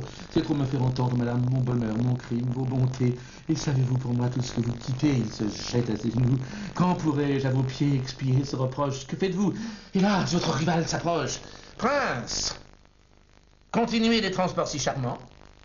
Je conçois vos bontés par ces remerciements, madame. À vos genoux, je viens de le surprendre. Mais il aurait aussi quelques grâces à me rendre. Ce lieu le favorise et je vous y retiens pour lui faciliter de si doux entretiens. Britannicus qui s'est relevé de toute sa majesté. Je puis mettre à ses pieds ma douleur ou ma joie, partout où sa bonté consent que je la vois. Et l'aspect de ces lieux où vous la retenez n'a rien dont mes regards doivent être étonnés. Et que vous montre-t-il qui ne vous avertisse qu'il faut qu'on me respecte et que l'on m'obéisse? Ils ne nous ont pas vus l'un et l'autre élevés, moi pour vous obéir et vous pour me braver. Et ne s'attendaient pas lorsqu'ils nous virent naître qu'un jour Domitius me dut parler en maître. Ainsi, par le destin, nos voeux sont traversés. J'obéissais alors et vous obéissez. Si vous m'avez appris à vous laisser conduire, vous êtes jeune encore, et l'on peut vous instruire. Et qui m'en instruira? Tout l'Empire à la fois. Rome, oh Rome, met-elle au nombre de vos droits tout ce qu'a de cruel l'injustice et la force, les empoisonnements, le rapt et le divorce? Rome ne porte point ses regards curieux jusque dans des secrets que je cache à ses yeux. Imitez son respect, on sait ce qu'elle en pense. Elle se tait du moins, imitez son silence. Ainsi Néron commence à ne se plus forcer. Néron de vos discours commence à se lasser. Chacun devait bénir le bonheur de son règne. Heureux ou malheureux, il suffit qu'on me craigne. Je connais mal Génie. Où de tels sentiments ne mériteront pas ces applaudissements. Du moins, si je ne sais le secret du plaire, je sais l'art de punir un rival téméraire. Pour moi, quelque péril qui me puisse accabler, sa seule inimitié peut me faire trembler. Souhaitez-la. C'est tout ce que je vous puis dire. Le bonheur de lui plaire est le seul où j'aspire. Elle vous l'a promis, vous lui plairez toujours. Je ne sais pas, du moins, épier ses discours. Je la laisse expliquer sur tout ce qui me touche et ne me cache point pour lui fermer la bouche. Je vous entends. Eh bien, garde! Que faites-vous? Junie se précipite. C'est votre frère, hélas. C'est un amant jaloux. Seigneur, 1000 malheurs persécutent sa vie. Ah, son bonheur peut-il exciter votre envie? Souffrez que de vos cœurs rapprochant les liens, je me cache à vos yeux et me dérobe au sien. Ma fuite arrêtera vos discordes fatales. Seigneur, j'irai remplir le nombre des vestales. Ne lui disputez plus mes vœux infortunés. Souffrez que les dieux seuls en soient importunés.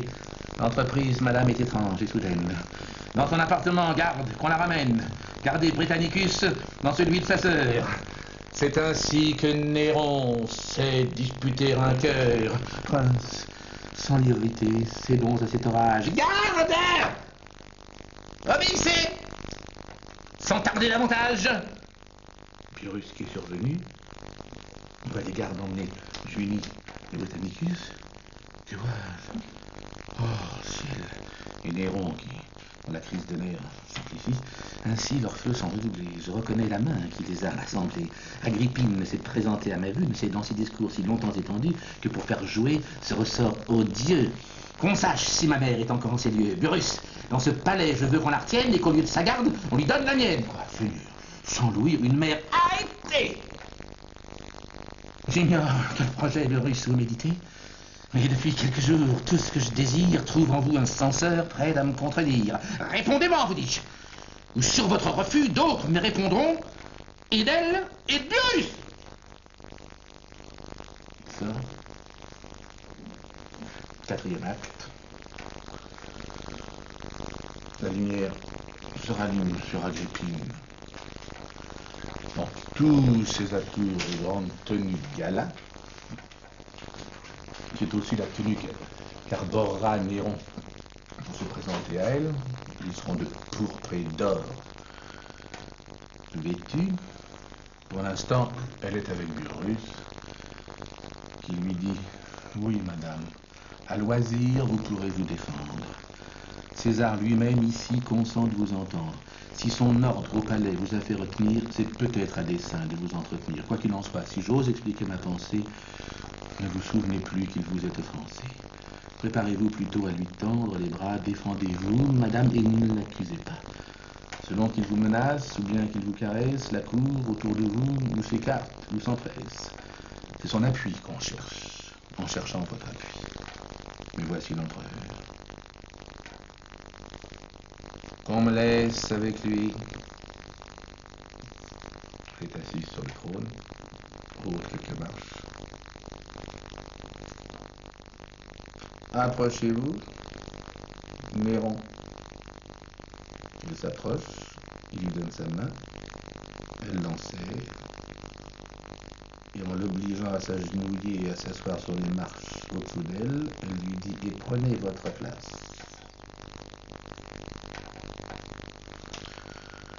On veut sur vos soupçons que je vous satisfasse. J'ignore de quel crime on a pu me noircir, de tous ceux que j'ai faits.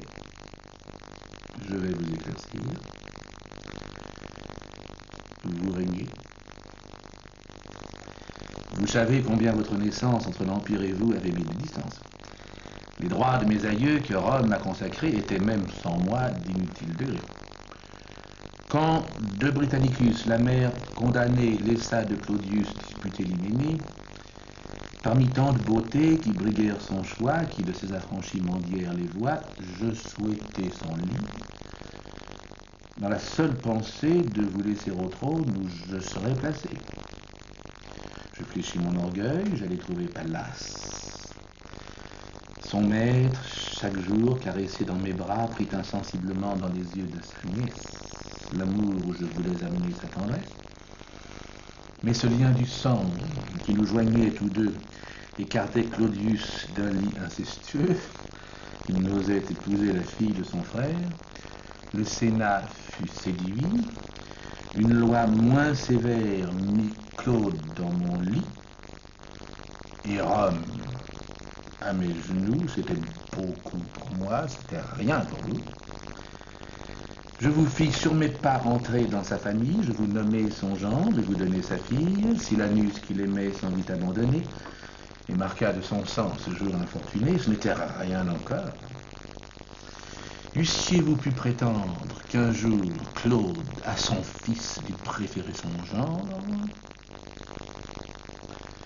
De ce même Pallas, j'implorai le secours, Claude vous adopta, vaincu par ses discours, vous appela Néron, et du pouvoir suprême voulut, avant le temps, vous faire par lui-même. C'est alors que chacun, rappelant le passé, découvrit mon dessein déjà trop avancé, que de Britannicus, la disgrâce future, les amis de son père excita le murmure, mes promesses aux uns éblouirent les yeux, l'exil me délivra des plus séditieux.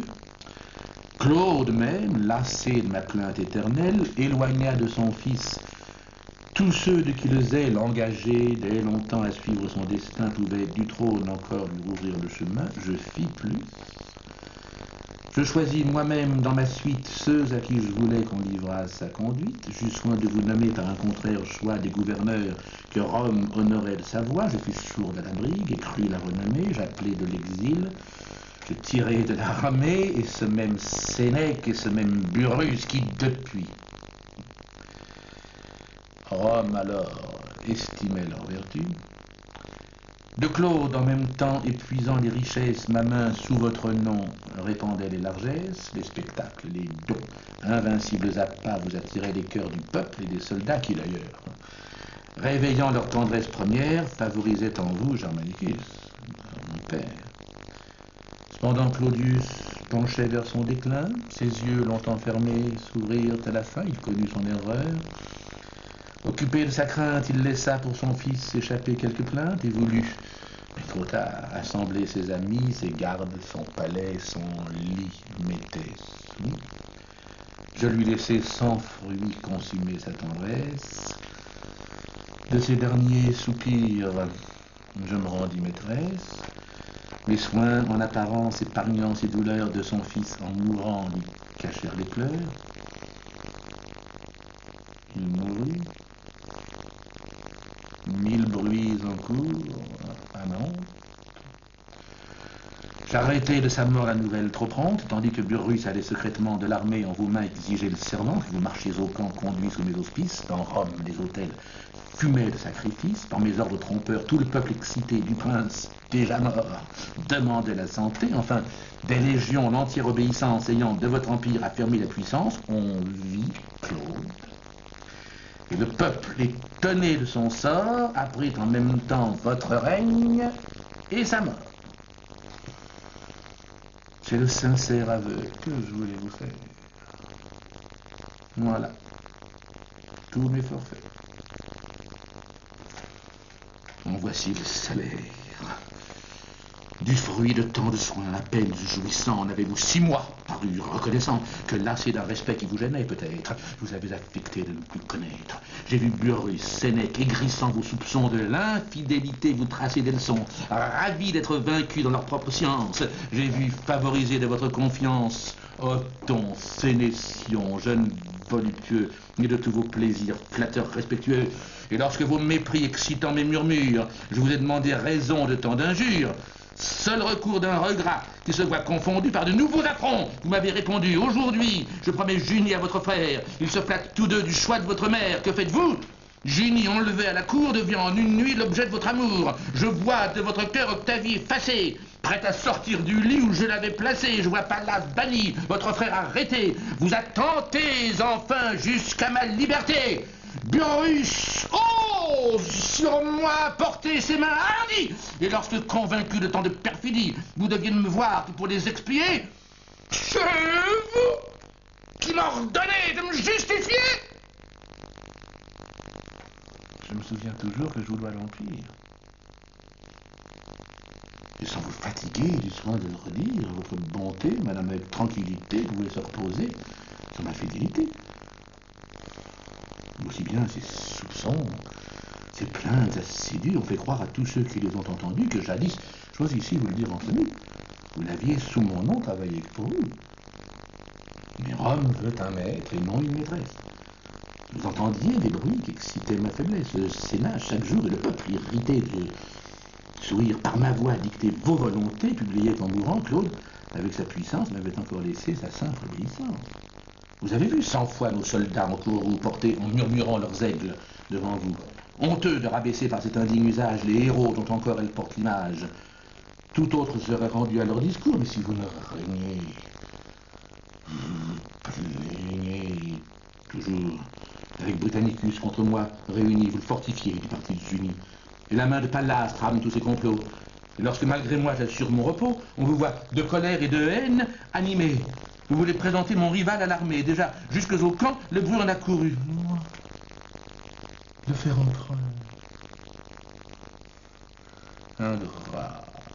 L'avez-vous cru? Quel serait mon dessein? Que pourrais-je prétendre? Quels honneurs dans sa cour, quel rang pourrais-je attendre? Ah, si sous votre empire on ne m'épargne pas, si mes accusateurs observent tous mes pas, si de leur empereur ils poursuivent la mer, que ferais-je au milieu d'une cour étrangère? Ils me reprocheraient non des cris impuissants, des desseins étouffés aussitôt que naissants, mais des crimes pour vous commis à votre vue, et dont je ne serais que trop tôt convaincu. Vous ne me trompez point. Je vois tous vos détours. Vous êtes un ingrat. Vous le fûtes. Toujours. Dès vos plus jeunes ans, mes soins et mes tendresses n'ont arraché de vous que de feintes caresses. Rien ne vous a pu vaincre, et votre dureté aurait dû dans son cours arrêter ma bonté. Que je suis malheureuse. Et par quelle infortune faut-il que tous mes soins me rendent importune? Je n'ai qu'un fils.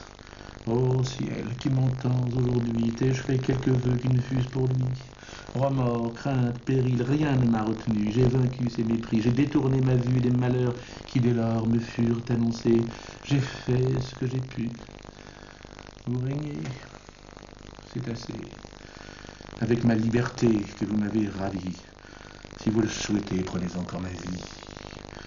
Pourvu que par ma mort, tout le peuple irrité ne vous ravisse pas ce qui m'a tant coûté.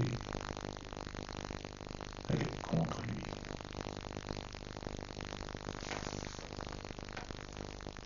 Eh bien, donc, renoncez. Que voulez-vous qu'on fasse?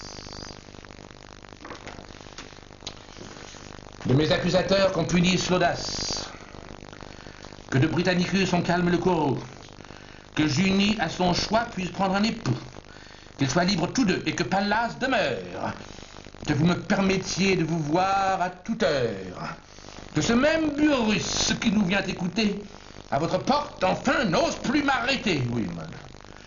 Je veux que ma reconnaissance désormais dans les cœurs grave votre puissance. Et je bénis déjà cette heureuse froideur qui de notre amitié va rallumer l'ardeur. Quoique Pallas ait fait, il suffit, je l'oublie, avec Britannicus, je me réconcilie. Et quant à cet amour qui nous a séparés, je vous fais notre arbitre. Et vous nous jugerez. Allez donc. Et portez cette joie à mon frère. Garde qu'on obéisse aux ordres de ma mère. Elle sort superbe.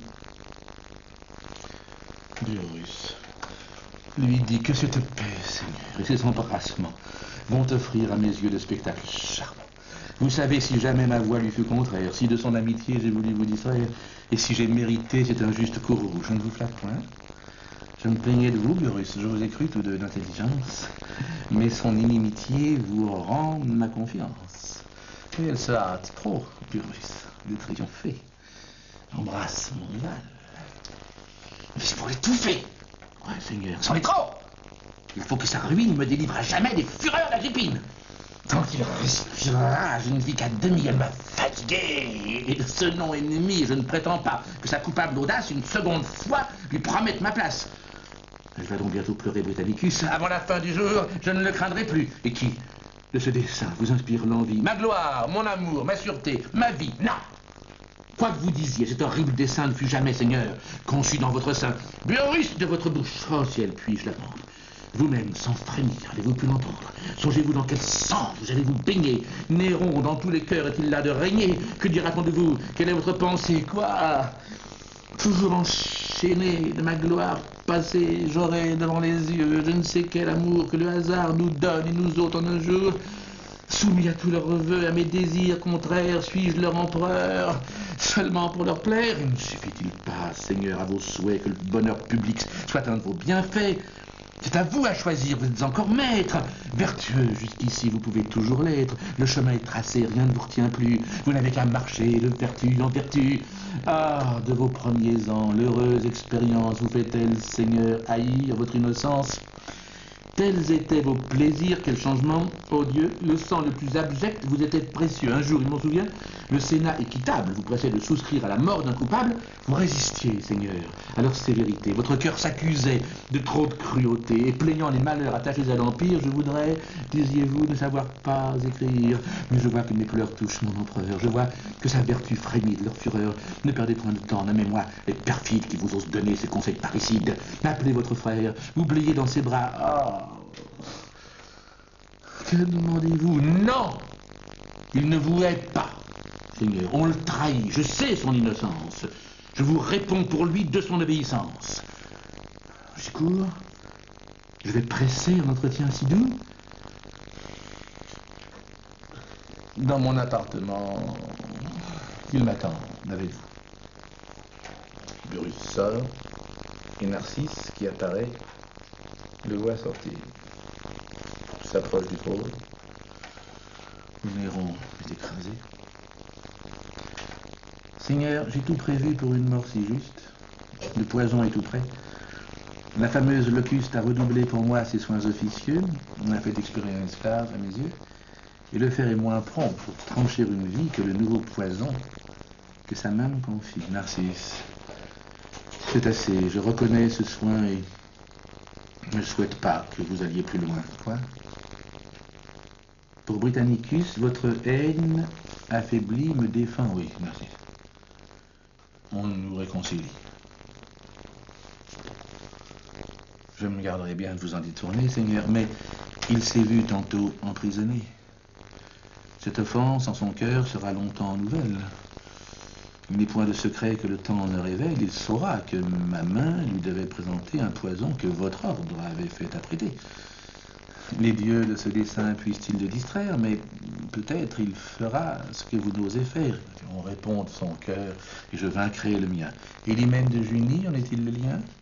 Seigneur, lui faites-vous encore ce sacrifice? C'est prendre trop soin. Quoi qu'il en soit, Narcisse, je ne le compte plus parmi mes ennemis. Agrippine, Seigneur, se l'était bien promis. Elle a repris sur vous son souverain empire. Que non. Qu'a-t-elle dit? Que voulez-vous dire? Elle s'en est vantée assez publiquement. De quoi? Qu'elle n'avait qu'à vous voir un moment. Qu'à tout ce grand éclat, qu'à ce courroux funeste, on verrait succéder un silence modeste. Que vous-même, à la paix, souscririez le premier, heureux que sa bonté daignât tout oublier. Mais Narcisse, dis-moi, que veux-tu que je fasse? Je n'ai que trop de pente à punir son audace. Et si je m'en croyais, ce triomphe indiscret serait bientôt suivi d'un éternel regret. Mais de tout l'univers, quel sera le langage? Sur les pas des tyrans, veux-tu que je m'engage? Et que Rome, effaçant tant de titres d'honneur, me laisse pour tout nom celui d'empoisonneur? Ils mettront ma vengeance au rang des parricides, et prenez-vous, Seigneur, leur caprice pour guide. D'un empoisonnement, vous craignez la noirceur. Faites périr le frère, abandonnez la sœur. Rome, sur ses autels prodiguant les victimes, fussent-ils innocents, leur trouvera des crimes. Vous verrez mettre au rang des jours infortunés ceux où jadis la sœur et le frère sont nés. Narcisse, encore un coup, je ne puis l'entreprendre. J'ai promis à Burrus, il a fallu me rendre. Je ne veux point encore, lui manquant de foi, donner à sa vertu des armes contre moi. J'oppose à ses raisons un courage inutile, je ne l'écoute point avec un cœur tranquille. Burrus ne pense pas, Seigneur, tout ce qu'il dit. La droite vertu ménage son crédit, ou plutôt ils n'ont tous qu'une même pensée, ils verraient, par ce coup, leur puissance abaissée. Vous seriez libre alors, Seigneur, et devant vous, ces maîtres orgueilleux fléchiraient comme nous. Quoi donc, ignorez-vous tout ce qu'ils osent dire? Néron, s'ils en sont crus, n'est point né pour l'Empire. Il ne dit, il ne fait que ce qu'on lui prescrit. Burrus conduit son cœur, Sénèque son esprit. Pour toute ambition, pour vertu singulière, il excelle à conduire un char dans la carrière, à disputer des prix indignes de ses mains, à se donner lui-même en spectacle aux Romains, à venir prodiguer sa voix sur un théâtre, à réciter des chants qu'il veut qu'on idolâtre, tandis que des soldats, de moment en moment, vont arracher pour lui des applaudissements. Ah, ne voulez-vous pas les forcer à se taire? Viens, fils. Allons voir ce que nous devons faire. Dans la première scène du 5e et dernier acte, Britannicus tente de convaincre Junie, craintive, inquiète, angoissée, comme toutes les princesses de Racine, il vit à l'heure du pressentiment. Et lui assure qu'il n'y a rien à redouter pour eux, dans l'invitation que lui a faite Néron de le rejoindre pour se réconcilier dans les appartements royaux, au milieu de toute la jeunesse de la cour. Et en dépit de l'anxiété de Junie, il s'apprête à sortir quand paraît Agrippine. Prince, que tardez-vous? Partez en diligence. Néron, impatient, se plaint de votre absence. La joie et le plaisir de tous les conviés attendent pour éclater que vous vous embrassiez. Faites point languir une si juste envie. Allez, et nous, madame, allons chez Octavie. Allez, belle Junie, et d'un esprit content, hâtez-vous d'embrasser ma sœur qui vous attend. Dès que je le pourrai, je reviens sur vos traces, madame, et de vos soins, j'irai vous rendre grâce. Il sort. Madame, ou je me trompe, ou durant vos adieux, quelques pleurs répandus ont obscurci vos yeux. Puis-je savoir quel trouble a formé ce nuage? Doutez-vous d'une paix dont je fais mon ouvrage? Après tous les ennuis que ce jour m'a coûté, ai-je pu rassurer mes esprits agités? Hélas, à peine encore je conçois ce miracle, quand, même à vos bontés, je craindrais quelque obstacle. Le changement, madame, est commun à la cour, et toujours quelque crainte accompagne l'amour. Il suffit, j'ai parlé, tout a changé de face. Mes soins à vos soupçons ne laissent point de place. Je réponds d'une paix jurée entre mes mains. Néron m'en a donné des gages trop certains. Ah, vous aviez vu par combien de caresses il m'a renouvelé la foi à ses promesses. Par quels embrassements il vient de m'arrêter. Ses bras, dans nos adieux, ne pouvaient me quitter. Non, il ne faut ici confesser à sa gloire. Son cœur n'enferme point une malice noire. À nos seuls ennemis, altérant sa bonté, abusait contre nous de sa facilité. Mais enfin, à son tour, leur puissance décline. Rome, encore une fois, va connaître Agrippine. Déjà, de ma faveur, on adore le bruit. Cependant, en ces lieux, n'attendons pas la nuit, passons chez Octavie et donnons-lui le reste d'un jour autant heureux que je l'ai cru funeste. Mais qu'est-ce que j'entends? Quel tumulte confus. Que peut-on faire? Junie. Oh, sauver Britannicus. Burrus, où courez-vous? Arrêtez, que veut dire? Madame, c'en est fait. Britannicus expire. Ah, mon prince! Il expire? Ou plutôt il est mort, madame. Pardonnez, madame, à ce transport, je vais le secourir si je puis. Ou le suivre. Quel attentat. Je n'y pourrai survivre, madame. Il faut quitter la cour de l'empereur. Quoi? Du sang de son frère, il n'a point eu d'horreur. Ce dessein s'est conduit avec plus de mystère. À peine l'empereur a vu venir son frère, il se lève, il l'embrasse, on se tait. Et soudain, César prend le premier une coupe à la main pour achever ce jour sous de meilleurs auspices. Ma main de cette coupe épanche les prémices, dit-il. Dieu, que j'appelle à cette effusion, venez favoriser notre réunion. Par les mêmes serments, Britannicus se lie, la coupe dans ses mains par Narcisse est remplie, mais ses lèvres à peine en ont touché les bords. Le fer ne produit pas de si puissants efforts, madame. La lumière à ses yeux est ravie. Il tombe sur son lit, sans chaleur et sans vie. Jugez combien ce coup frappe tous les esprits. La moitié s'épouvante et sort avec des cris, mais ceux qui, de la cour, ont un plus long usage, sur les yeux de César composent leur visage. Cependant, sur son lit, il demeure penché, d'aucun étonnement, il ne paraît touché. Ce mal dont vous craignez, dit-il, la violence a souvent, sans péril, attaqué son enfance. Narcisse veut en vain affecter quelque ennui, et sa perfide joie éclate malgré lui. Agrippine, la voici. Vous verrez si c'est moi qui l'inspire. Néron entre, suivi de Narcisse. Il voit Agrippine. Dieu. Arrêtez, Néron! J'ai deux mots à vous dire. Britannicus est mort. Je reconnais les coups. Je connais l'assassin. Et qui, madame? Vous! Moi. Voilà les soupçons dont vous êtes capable.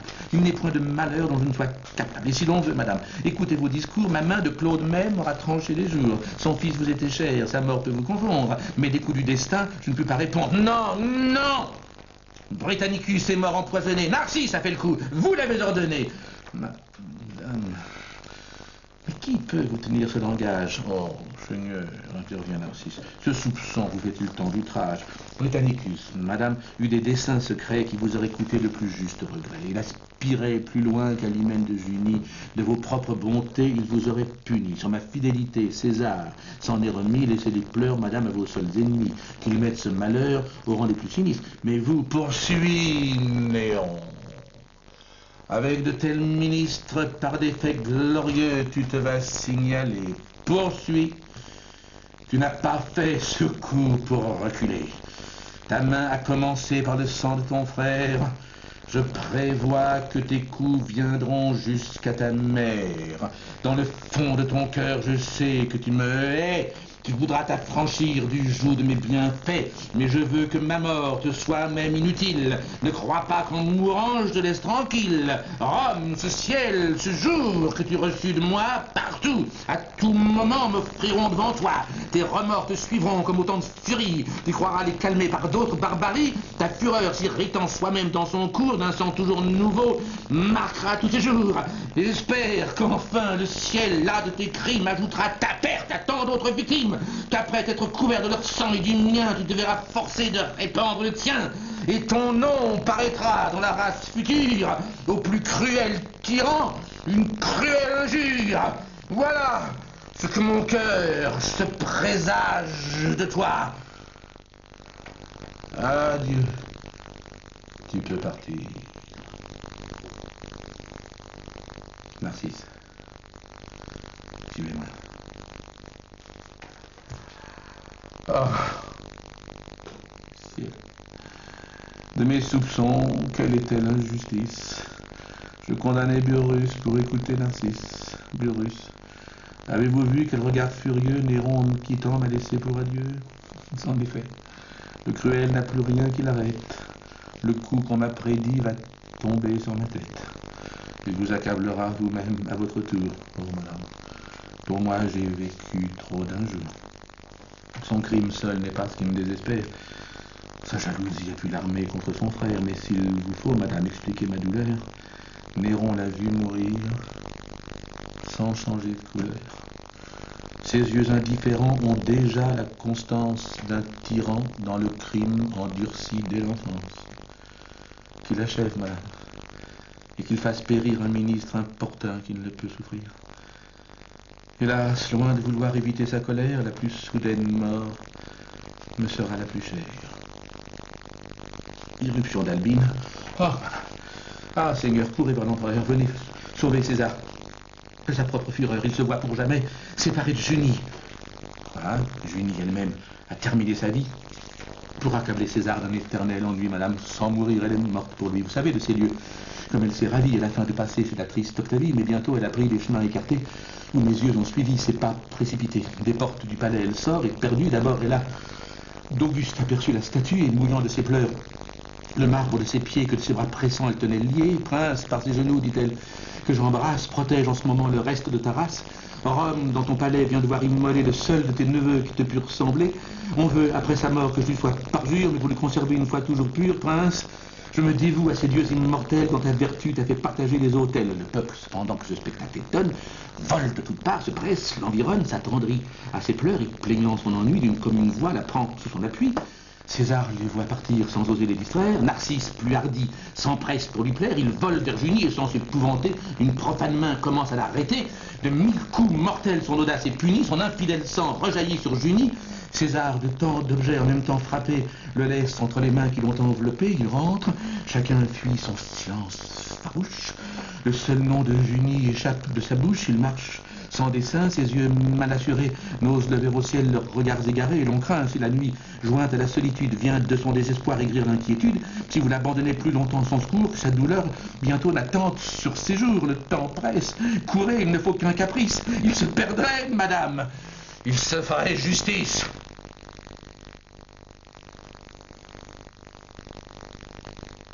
Mais, Burrus, allons voir jusqu'où vont ces transports. Voyons quels changements produiront Sermor. Qu'il voudra désormais suivre d'autres maximes. Et Burrus, sans illusion, anticipant sur l'histoire, conclut avec une ironie désespérée en disant plutôt Dieu que ce fut le dernier de ses crimes.